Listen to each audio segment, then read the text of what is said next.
Samajwadi party के मुखिया अखिलेश यादव ने बुधवार को लखनऊ में लोकसभा चुनाव के लिए पार्टी का घोषणा पत्र जारी कर दिया।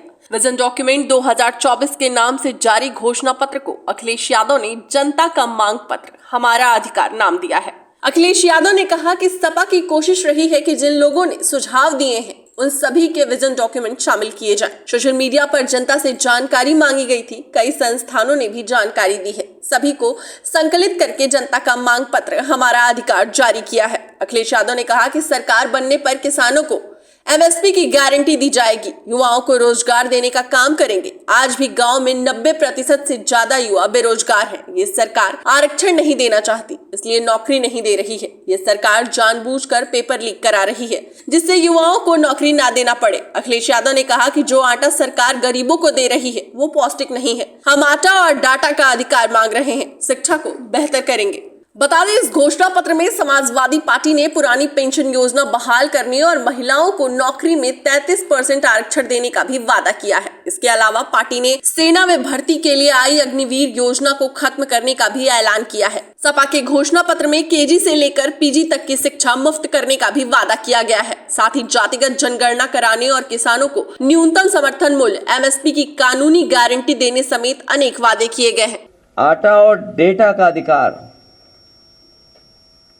अभी जो राशन मिल रहा है, जो गरीबों तक राशन पहुंचाया जा रहा है, न वो पौष्टिक है न वो उसकी क्वालिटी है कोई। गरीबों को केवल राशन इसलिए उपलब्ध करा दे रहे हैं कि बस उन्हें भोजन मिल जाए, लेकिन जब तक पौष्टिक भोजन नहीं मिलेगा तब तक उनका स्वास्थ्य बेहतर नहीं हो सकता, वो सोच और समझ भी नहीं अच्छी हो सकती है। इसलिए आटा और डाटा का अधिकार की बात इसमें हम लोग कर रहे हैं। निःशुल्क शिक्षा का अधिकार सुनिश्चित करेंगे। शिक्षा के लिए बजट जीडीपी के 3% से बढ़ा करके 6% लगभग दोगुना करने का ये विजन डॉक्यूमेंट में हम लोग शामिल कर रहे हैं। महिलाओं के खिलाफ अपराध के लिए जीरो टॉलरेंस एवं देशव्यापी हेल्पलाइन कैसे उपलब्ध हो उनको, उसके लिए काम करेंगे। उत्तर प्रदेश का जब चुनाव था उस समय समाजवादी पार्टी ने इस बात को माना था कि ओल्ड पेंशन स्कीम को लागू किया जाए। इस विजन डॉक्यूमेंट में भी हम लोग शामिल कर रहे हैं। पुरानी पेंशन योजना, ओपीएस को पैरामिलिट्री सहित सभी के लिए फिर से बहाल किया जाएगा, क्योंकि ये मांग हमारे सभी कर्मचारियों की है।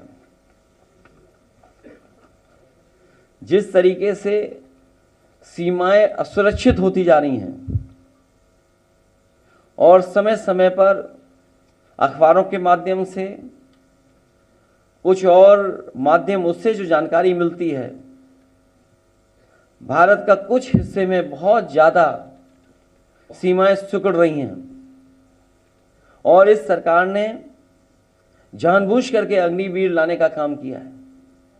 और अग्निवीर व्यवस्था इसलिए लाई है सरकार क्योंकि जो हमारे गांव के परिवारों के बच्चे जो चले जाते थे, उनकी आर्थिक और सामाजिक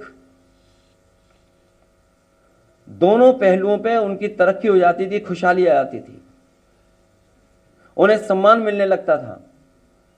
आर्थिक रूप से वो थोड़े बहुत खुशहाल हो जाते थे।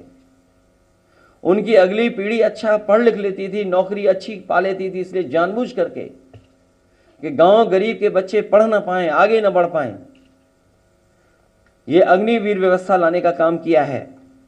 इस विजन डॉक्यूमेंट में समाजवादी पार्टी और हम सब का मानना है अग्निवीर नीति को समाप्त किया जाएगा। सशस्त्र बलों में नियमित भर्ती एक बार फिर से शुरू की जाने का काम होगा। और डर तो यह है कि अगर बीजेपी के लोग दोबारा आ गए, अभी तो आर्मी में ये किया है 4 साल की नौकरी, हो सकता है उत्तर प्रदेश में पुलिस पीएससी की जो नौकरी है वो 3 साल की कर दें। तो अभी तो अग्निवीर की है इन्होंने, फौज का किया है। हो सकता है उत्तर प्रदेश में भी ये व्यवस्था लागू कर दें कि जो पुलिस के लोग हैं इनको 3 साल की नौकरी दें बस। बता दें, समाजवादी पार्टी के राष्ट्रीय अध्यक्ष अखिलेश यादव और पार्टी के अनेक वरिष्ठ नेताओं की मौजूदगी में लखनऊ कार्यालय में सपा ने अपना चुनावी घोषणा पत्र जारी किया। पार्टी ने इस घोषणा पत्र को जनता का मांग पत्र हमारा अधिकार नाम दिया है। बता दें, समाजवादी पार्टी इस चुनाव में इंडिया गठबंधन का हिस्सा है। समाजवादी पार्टी ने कहा कि केंद्र में इंडिया गठबंधन की सरकार बनने पर जातिगत जनगणना कराई जाएगी। इसके अलावा पार्टी ने सामाजिक न्याय, किसान कल्याण, युवा कल्याण, आटा और डाटा का अधिकार, शिक्षा, स्वास्थ्य और महिला सशक्तिकरण के विभिन्न बिंदुओं पर अनेक वादे किए हैं। बता दें, इंडिया गठबंधन के तहत समाजवादी पार्टी की उत्तर प्रदेश की 80 में से 62 लोकसभा सीट पर चुनाव लड़ रही है, जबकि कांग्रेस 17 सीटों पर मैदान में है। इसके अलावा पार्टी ने भदोही लोकसभा तृणमूल कांग्रेस को दी है। डेस्क रिपोर्ट, अटल टीवी।